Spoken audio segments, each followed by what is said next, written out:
हे junkies, कैसे हो आप सब। स्वागत है आपका हमारी एक और कमाल की वीडियो में। और प्राइवेसी को लेकर आजकल सबसे ज्यादा जितने भी सॉफ्टवेयर डेवलपर्स हैं, चाहे एंड्रॉइड हो गया चाहे iOS हो गया, ये लोग प्राइवेसी के ऊपर काफी ज्यादा फोकस कर रहे हैं। मतलब हर एक अपडेट में ये लोग प्राइवेसी को ज्यादा से ज्यादा इंप्रूव करने की कोशिश कर रहे हैं। अभी हाल ही में एप्पल ने अपनी प्राइवेसी पॉलिसीज में जितने भी इंप्रूवमेंट करी थी, उससे फेसबुक को बहुत बड़ा झटका लगा था। उन्होंने बहुत ज्यादा अपोज करा था उनके इन फीचर्स को या उनके इन एग्रीमेंट्स को। तो आखिर ऐसा क्यों, और क्या जो ये प्राइवेसी की बातें चल रही है, चाहे एंड्रॉइड हो गया चाहे iOS हो गया, क्या ये वाकई में वर्थ है या फिर क्या ये वाकई में हमें इंटरनेट पर ट्रैक होने से बचा सकती हैं? Are these features worth it और नॉट? आज की वीडियो में हम इसी चीज के बारे में डिटेल में बात करेंगे। तो चलिए जल्दी से वीडियो को शुरू करते हैं। अगर हम बात करें प्राइवेसी इन जनरल की, तो वो होता क्या है, एक यूजर के लिए ऑनलाइन प्राइवेसी का मतलब क्या है। तो यहाँ पर आप ऑनलाइन कब आते हो, कितनी देर तक आप अपने फोन को यूज करते हो, किस टाइम पर आप सबसे ज्यादा ट्रांजैक्शंस करते हो या शॉपिंग करते हो, आपकी लोकेशन क्या है, आप शॉपिंग के लिए कहाँ कहाँ जाते हो, आप लोकल स्टोर्स में कहाँ कहाँ पर पेमेंट करते हो, किस मेथड से पेमेंट करते हो, आपकी पर्सनल डिटेल्स, बैंक डिटेल्स, ये सारी चीजें किसी भी यूजर की प्राइवेट इंफॉर्मेशन होती है और वो चाहता है कि वो सिर्फ और सिर्फ उसके पास रहे, किसी और के पास ना जाए। आज की ये वीडियो बेसिकली 5 पॉइंट्स में मैंने डिवाइड करी है। नंबर 1, कैसे आपकी जो एप्स हैं या फिर वेबसाइट्स हैं वो आपको कैसे ट्रैक करती हैं, आपकी कैसे इंफॉर्मेशन को वो लेती हैं। नंबर 2, आपको इससे क्या फर्क पड़ता है। नंबर 3, कि ये जो एप्पल और जो एंड्रॉइड है ये आपको जो फीचर्स दे रहे हैं प्राइवेसी वाले, वो क्या हैं। नंबर 4, क्या वो फीचर्स वर्थ है भी या फिर नहीं। और नंबर 5, इसका सॉल्यूशन क्या है। तो अगर हम बात करें कि जितने भी एप्स या फिर वेबसाइट्स हैं ये आपको ट्रैक कैसे करती हैं, तो इनके ट्रैक करने का सिर्फ और सिर्फ एक रास्ता है और वो है कुकीज। नहीं, ये खाने वाली नहीं, बल्कि वेबसाइट पर कुकीज अलग होती हैं। यही कुकीज आपकी लॉगिन इंफॉर्मेशन,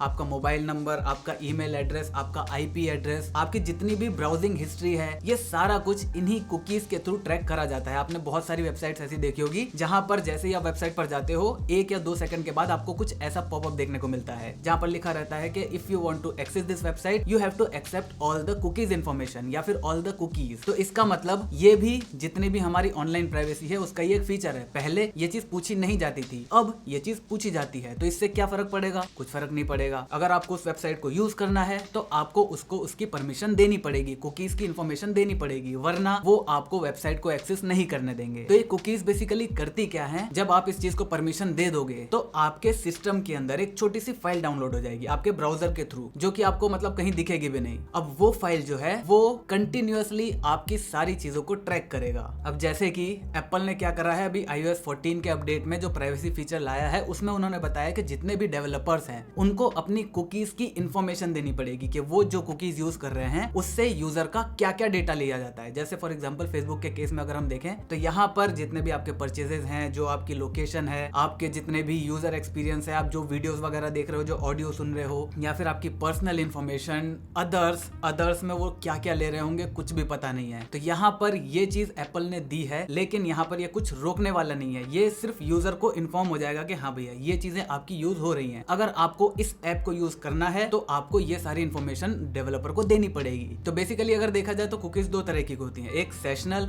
एक परसिस्टेंट। सेशनल कुकीज वो होती हैं जिसके बारे में आपको टेंशन लेने की जरूरत नहीं है, क्योंकि वो आपके सिस्टम में परमानेंटली स्टोर नहीं होती। जैसे ही आप उस वेबसाइट से हटोगे सेशनल कुकीज खत्म हो जाती है। जैसे फॉर एग्जांपल Amazon.in पर गए, अब Amazon पर आप प्रोडक्ट वाले पेज पर हो, प्रोडक्ट वाले पेज पर आपने सर्च करा, कुछ बहुत सारे प्रोडक्ट आ गए। अब आप किसी एक प्रोडक्ट पे क्लिक करोगे तो आप दूसरे पेज पर जाओगे। उस पेज पर आपको सारी इंफॉर्मेशन उस प्रोडक्ट के बारे में मिलेंगी, केवल उसी प्रोडक्ट के बारे में जिस पर आपने क्लिक करा है। उसके बाद आप जब उसके परचेज पे जाओगे तो आप दूसरे पेज पर जाओगे, वहां पर आपको एड्रेस वगैरह डालना पड़ेगा। उसके बाद आपका आखिरी पेज आएगा चेकआउट का। तो ये 4 पेजेस में आपको बार बार अपनी लॉगिन इंफॉर्मेशन ना डालनी पड़े। इस वजह से सेशनल कुकीज में आपकी लॉगिन इंफॉर्मेशन कुछ टाइम के लिए स्टोर हो जाती है, फिर वो ऑटोमेटिकली फिल होती रहती है और आपके अगले पेजेस खुलते रहते हैं। तो इसी वजह से सेशनल कुकीज हमारे लिए टेंशन की बात नहीं है। टेंशन की बात है परसिस्टेंट कुकीज, और वो भी डिपेंड करता है वेबसाइट टू वेबसाइट। बहुत सारी वेबसाइट ऐसी हैं जो कि परमानेंट इस चीज को नहीं डालती आपके सिस्टम के अंदर, बहुत सारी ऐसी हैं जो कि परमानेंटली आपके सिस्टम के अंदर इसे डाल के रखती हैं, ताकि अगर आप उस चीज से, उस वेबसाइट से हट भी जाओ तो भी वो कहीं ना कहीं आपके ब्राउजिंग हिस्ट्री को ट्रैक करती रहे। अब इन सारे इंफॉर्मेशन का करा किया जाता है, इन सारी इंफॉर्मेशन को यूज करा जाता है मार्केटिंग कंपनीज के लिए। आपकी एक डिजिटल प्रोफाइल बनाई जाती है जहां पर ये पता चलता है कि आप किस तरीके के इंसान हैं, आप सिंगल हैं या मैरिड हैं, आपको क्या क्या चीजें पसंद हैं, आप कब क्या करते हो, हफ्ते में कौन से दिन आपके ज्यादा चांसेस है प्रोडक्ट को खरीदने के, या फिर पिछले साल या पिछले 2-3 साल के ट्रैक रिकॉर्ड के हिसाब से आप साल के किस टाइम पर सबसे ज्यादा शॉपिंग वगैरह करते हो। अब एप्पल इसे कैसे रिड्यूस करता है, उसकी प्राइवेसी पॉलिसीज कैसे इस चीज को कम करती हैं। तो अगर आप सीरी से कुछ पूछते हो तो एप्पल इस मामले में ठीक है। अगर आप कोई भी प्रोडक्ट के बारे में जानकारी लेते हो या फिर किसी भी प्रोडक्ट के बारे में उसकी भले स्पेलिंग पूछते हो, ये इन्फॉर्मेशन कहीं भी दूसरी जगह शेयर नहीं करी जाएगी। लेकिन अगर आप हे गूगल यूज करते हो और उसके बाद उनसे कुछ पूछते हो तो वहां पर जब आप इंस्टाग्राम पे जाओगे, जैसे फॉर एग्जांपल आपने किसी बैग का या किसी लैपटॉप के बारे में पूछा, या पूछना तो छोड़ो, अगर आपने सिंपली सर्च भी कर लिया ना गूगल पर उस लैपटॉप के बारे में, तो आप भले इंस्टाग्राम पे चले जाओ, फेसबुक पर चले जाओ, कहीं भी चले जाओ, आपको उस चीज की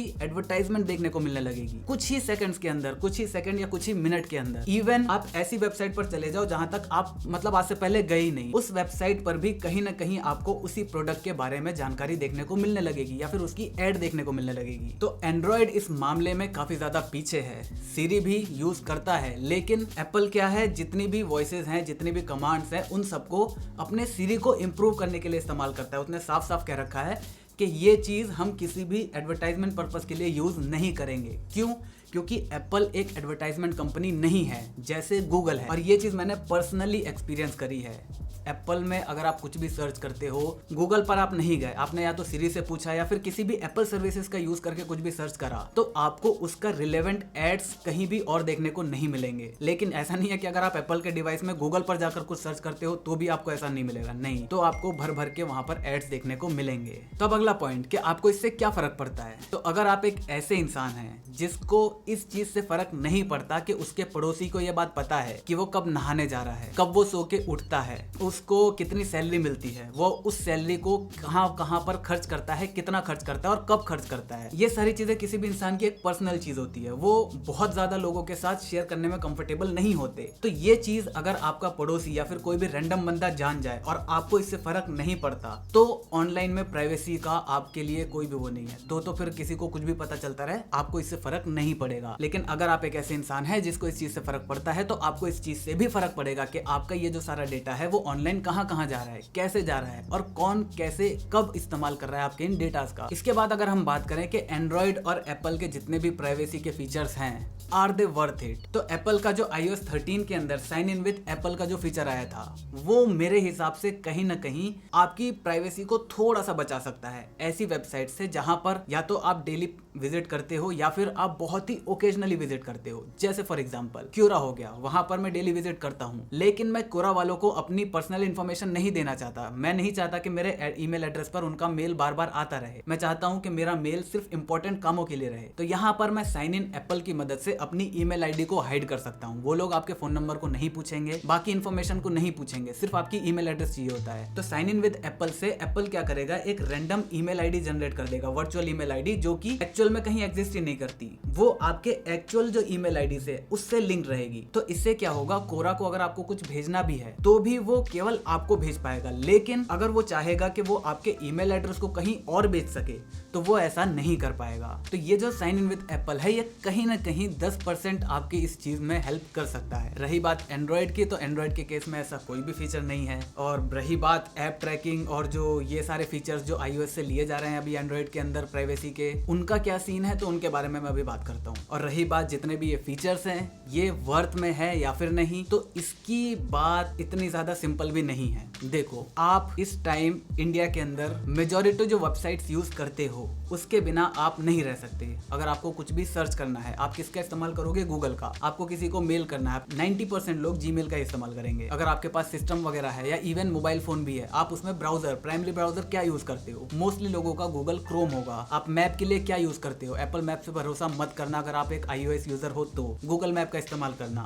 गूगल की जितनी भी सर्विसेज आप यूज कर रहे हो, क्या गूगल आपसे इन चीज के पैसे लेता है? नहीं। क्या गूगल एक ऐसी कंपनी है जो फ्री में काम करती है? नहीं। क्या गूगल के एम्प्लॉयज को सैलरी नहीं दी जाती? ऑब्वियसली दी जाती है। तो वो गूगल पैसा कमाता कैसे है? गूगल का एक लौता सोर्स ऑफ रेवेन्यू है एडवर्टीजमेंट। चाहे आप यूट्यूब देख लो, जहां पर ये वीडियो देख रहे हो, हम क्रिएटर्स भी कहां से कमाते हैं? जब गूगल पैसा कमाता है। गूगल अगर 100 रुपए कमाता है तो उसमें से 55 रुपए हमें देता है, 45 रुपए खुद रखता है वो। बिल्कुल इसी तरह अगर आप फेसबुक इस्तेमाल करते हो या फिर व्हाट्सएप इस्तेमाल करते हो या फिर इंस्टाग्राम इस्तेमाल करते हो, इन तीनों चीजों से क्या व्हाट्सएप और इंस्टाग्राम आपसे पैसे लेता है? नहीं लेता। वो पैसा कहाँ से कमाते हैं? एडवर्टीजमेंट से। हाँ, अब जो है गूगल फोटोज वगैरह आ गए, गूगल ड्राइव जो है, इनमें सब्सक्रिप्शन बेस्ड चीजें हैं जहां से गूगल पैसा कमा सकता है, लेकिन जो बड़ी बड़ी सर्विसेज हैं वो ऑलमोस्ट फ्री हैं। तो यहाँ पर ये सारी चीजें आपको फ्री में इस्तेमाल करने के लिए जाती हैं, लेकिन ये फ्री नहीं है। यहाँ पर आपसे आपके पैसे की बजाय आपकी इंफॉर्मेशन ली जाती है, आपका डेटा लिया जाता है। और आज के टाइम में डेटा पैसे से ज्यादा वैल्यूएबल है। कंपनीज के लिए अगर आप उन्हें 10 रुपए देते हो या फिर आप अपनी पर्सनल डिटेल देते हो, वो कहेंगे कि भाई मैं तुम्हें 100 रुपए दे रहा हूँ, तुम पर्सनल डिटेल दे दो, 10 रुपए भी रखो और लो 100 रुपए और। तो ये वैल्यू है इस टाइम हमारे डेटा की। तो अगर आप इन सारी सर्विसेज का इस्तेमाल करना बंद कर सकते हो,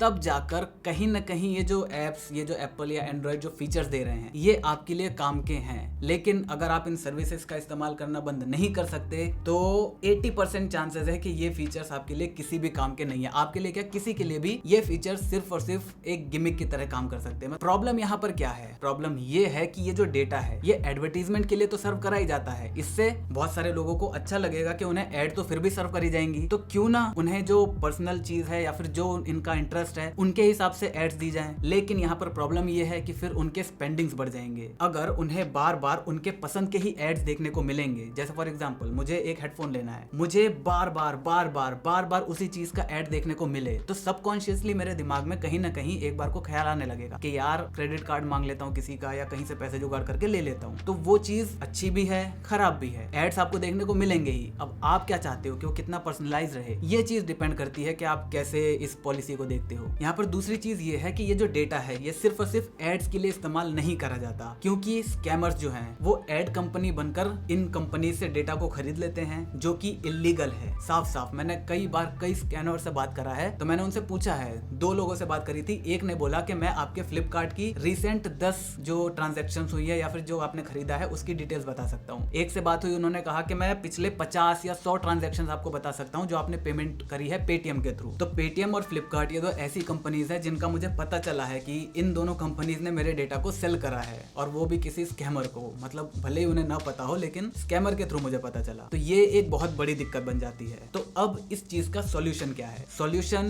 कुछ भी नहीं है। अगर आप, मैंने जैसा बताया कि अगर आप इन सर्विसेज का इस्तेमाल करना नहीं छोड़ सकते, तो आप किसी भी तरीके से बच नहीं सकते इन सारी चीजों से। लेकिन चलो, अगर आप कहीं ना कहीं थोड़ा बहुत भी बचना चाहते हो, तो आप थोड़ी बहुत प्रैक्टिसेस कर सकते हो। जैसे फॉर एग्जांपल यहाँ पर आप मोजिल्ला फायरफॉक्स का इस्तेमाल कर सकते हो। क्यों? क्योंकि यहाँ पर मोजिल्ला जो है, जो आपकी कुकीज को लेता है, वो उसे परमानेंटली आपके सिस्टम में स्टोर नहीं करेगा, भले ही वो चाहे सेशनल कुकीज हो या फिर परसिस्टेंट। तो इससे जब तक आप उस वेबसाइट पर हो, तब तक वो आपको ट्रैक कर पाएगा। उसके बाद जब आप वेबसाइट को बंद कर देते हो, तब वो कंटिन्यूअसली बैकग्राउंड में भी आपको ट्रैक नहीं करेगा। नंबर 2, आप इनकॉग्निटो मोड का इस्तेमाल कर सकते हो। यहाँ पर आप थोड़ी बहुत अपनी प्राइवेसी को बचा सकते हो। नंबर 3, अगर आपको आईपी एड्रेस, अपनी लोकेशन बहुत ज्यादा इंपॉर्टेंट है कि कोई भी आपकी लोकेशन को ना जान पाए, तो आप वीपीएन का इस्तेमाल कर सकते हो। और मैं आपको सजेस्ट करूंगा कि अगर आप वीपीएन का इस्तेमाल करना चाहते हो, फ्री वाले वीपीएन का इस्तेमाल मत करना। ऑब्वियसली यहाँ पर फिर से वही बात आ गई कि कोई वीपीएन अगर चला रहा है, कैसे चलाएगा? उसको पैसा चाहिए, उसने डेवलप करा है, उसको अपने एम्प्लॉइज को देना है। तो वो जिस चीज के लिए आप वीपीएन का इस्तेमाल कर रहे हो, उसी चीज को बेचकर वो वही चीज करेगा। मतलब आपके किसी भी काम का नहीं है, आपको पैसा देकर वीपीएन का इस्तेमाल करना है अगर आप वीपीएन का इस्तेमाल करना चाहते हो। तो इसके बाद आप जब भी कोई नया ऐप डाउनलोड करते हो, तो वहां पर आपसे बहुत सारे परमिशंस मांगी जाती है। आपको